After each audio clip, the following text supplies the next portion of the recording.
Welcome to Analog Output, and we have a fun module here. This is something designed by TimMJN of the LMNC Discourse Group. It's a module designed around a Geiger counter. This is the Geiger counter here, circuit board. There's a Geiger tube here. When a charged particle goes through that tube, it makes a click, it lights an LED, and it sends a signal which goes over to this circuit board here where it's converted to a decay envelope control voltage, which comes out here.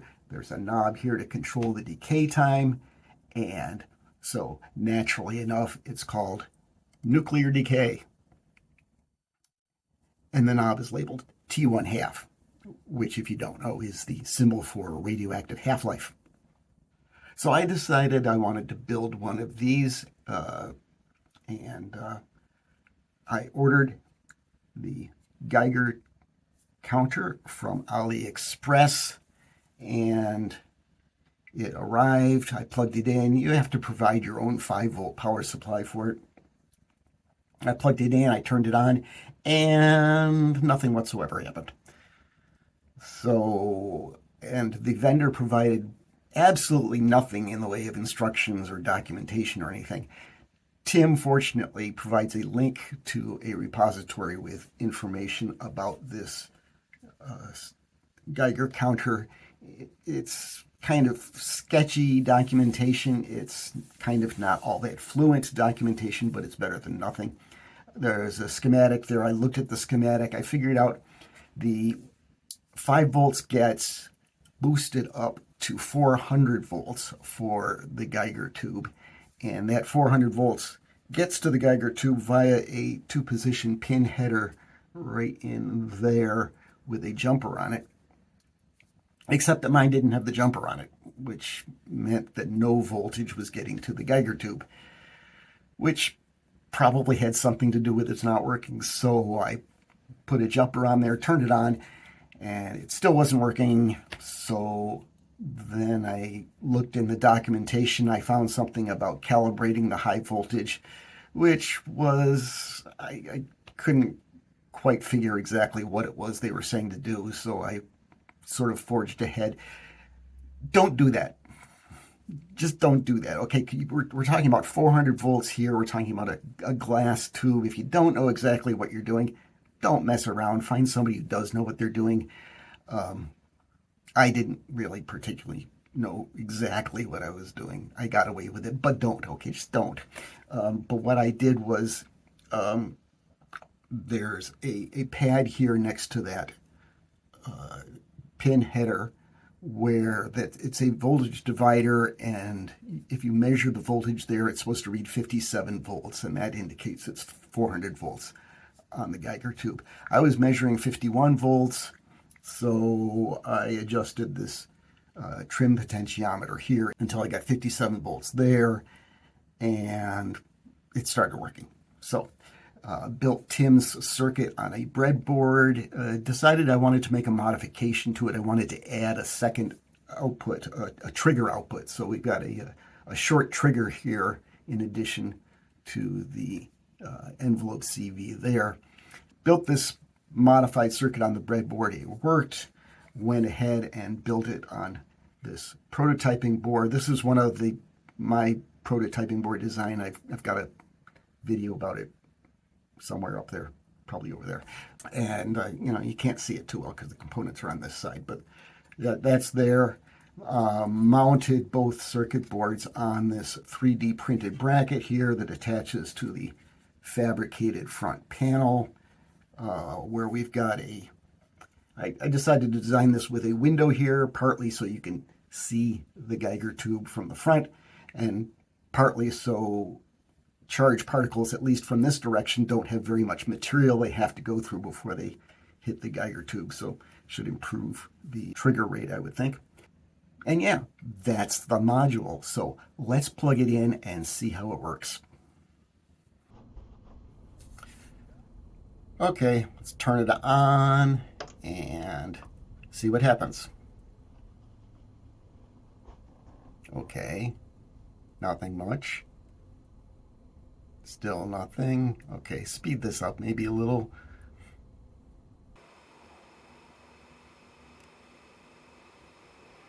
There, okay, it clicked once. Speed it up again. Click, okay. Yeah, it's not exactly high rate stuff going on here. It's clicking like maybe about once a minute or so. Um, kind of like to have something a little faster than that. So, what can you do to make it go faster? This is not the first Geiger counter synthesizer module ever done. Nervous Squirrel, link in the description below, has a module that he designed and he sells a Eurorack version of it. It's built around a Geiger counter. It's a somewhat more elaborate sort of design than this. Evidently, it produces control voltages based on the rate of triggers that it sees. And it has a little bracket on the front panel that holds a little sealed glass vial full of uranium ore, which comes with the module.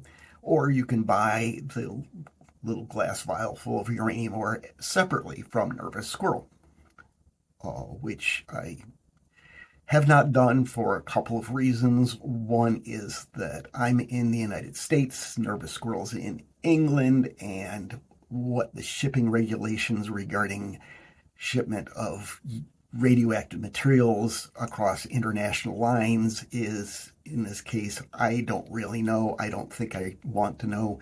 The other thing is the price point is a little higher than I really wanted to get into. So what's a cheaper alternative? Well, maybe a banana. Bananas are radioactive. No, really. Bananas have a lot of potassium, and potassium naturally includes the potassium 40 isotope at a level of about 120 parts per million. It's a radioactive isotope. And so bananas do give off radiation. Not a lot of radiation, but some. So let's try with a banana and see what happens.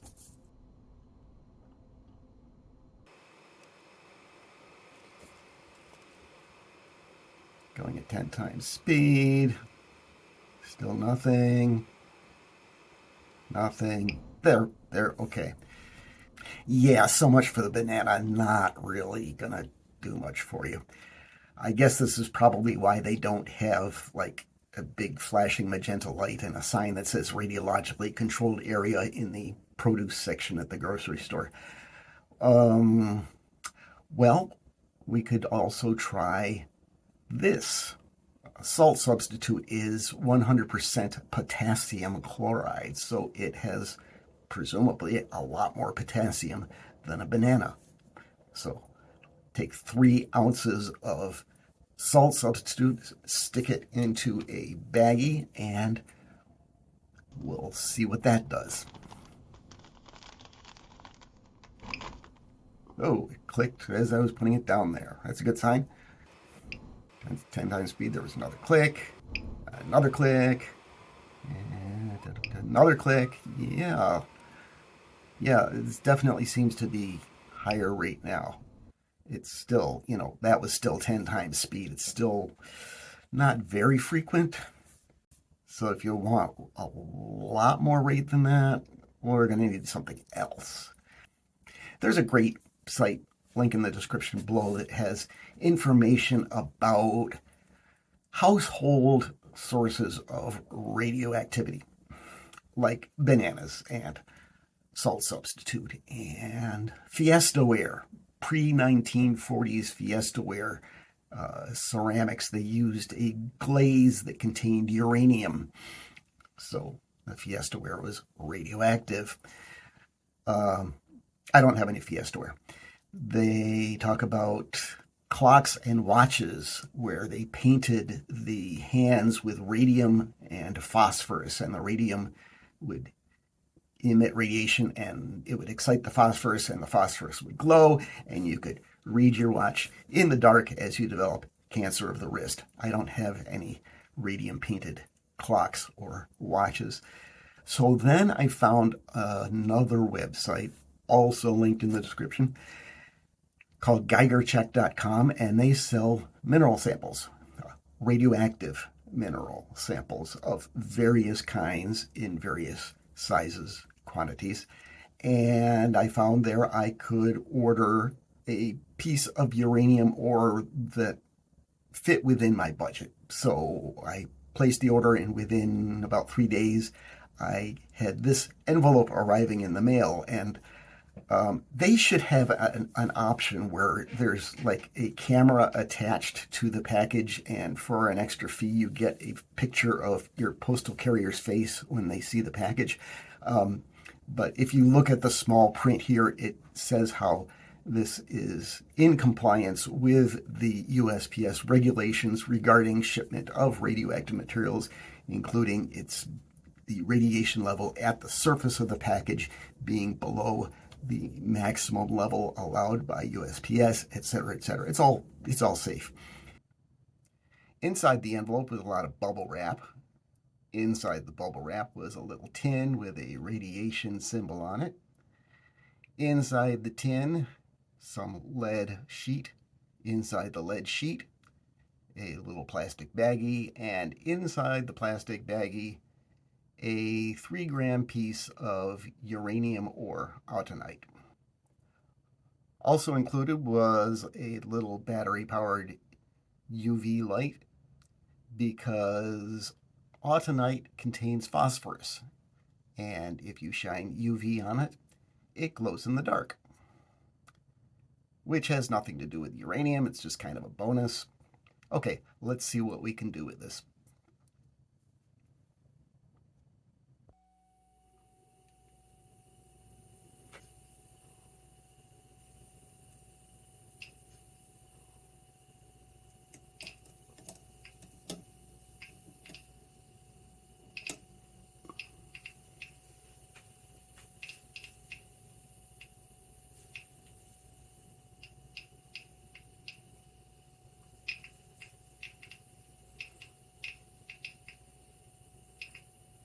Okay, that's what I'm talking about.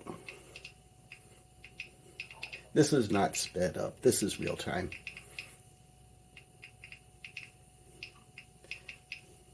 Okay, let's see. Let's put the trigger into the clock input on a sample and hold, and this output into a VCA.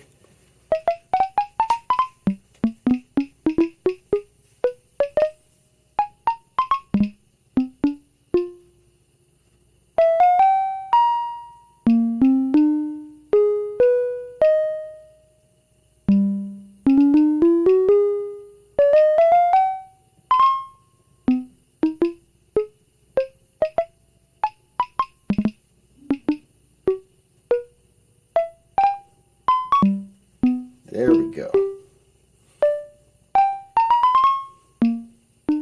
Now, is any of this particularly necessary? No.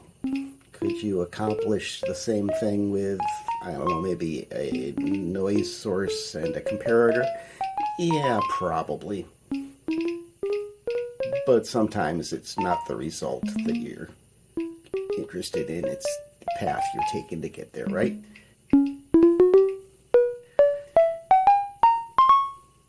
I should mention I spent about 4 decades working in experimental nuclear and particle physics, so I'm pretty familiar with the handling and storage of radioactive sources. And, you know, as long as this is labeled and kept out of the reach of children and pets and stored someplace that's, 6 feet or so away from any place people spend a lot of time, it all should be fine. So I'm going to put this away, and over to you upstairs, Rich. So that's the nuclear decay module If you want to build one yourself, I highly recommend that.